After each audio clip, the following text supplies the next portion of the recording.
قرابت داروں میں تبلیغ۔ بہرحال اس آیت کے نزول کے بعد نبی صلی اللہ علیہ وسلم نے پہلا کام یہ کیا کہ بنی ہاشم کو جمع کیا۔ ان کے ساتھ بنی مطلب بن عبد مناف کی بھی ایک جماعت تھی۔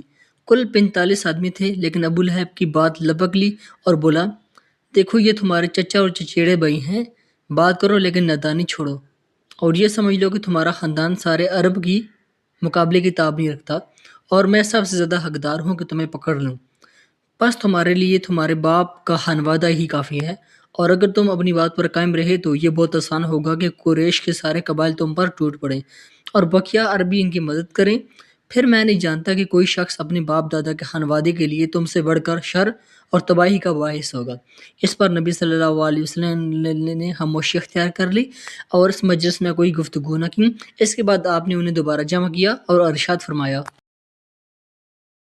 ساری حمد اللہ کے لیے ہے، میں اس کی حمد کرتا ہوں اور اس سے مدد چاہتا ہوں، اس پر ایمان رکھتا ہوں، اسی پر بھروسہ کرتا ہوں اور یہ گواہی دیتا ہوں کہ اللہ کے سوا کوئی عبادت کے لائق نہیں، وہ تنہا ہے، اس کا کوئی شریک نہیں۔ پھر آپ صلی اللہ علیہ وسلم نے فرمایا، رہنما اپنے گھر کے لوگوں سے جھوٹ نہیں بول سکتا، اس کی قسم، اس اللہ کی قسم جس کے سوا کوئی معبود نہیں، میں تمہاری طرف خصوصاً اور لوگوں کی طرف عموماً اللہ کا رسول فرستادہ ہوں۔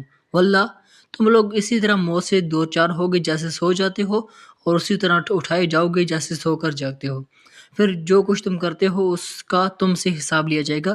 اس کے بعد تو یا تو ہمیشہ کے لیے جنت ہے یا ہمیشہ کے لیے جہنم۔ اس پر ابو طالب نے کہا، نہ پوچھو، ہم تمہاری معاملت کس قدر پسند ہے، ہم تمہاری نصیحت کس قدر قابل قبول ہے، اور ہم تمہاری بات کس قدر سچی جانتے ہیں اور مانتے ہیں۔ یہ تمہارے والد کا خانوادہ جمع ہے، اور میں بھی ان کا ایک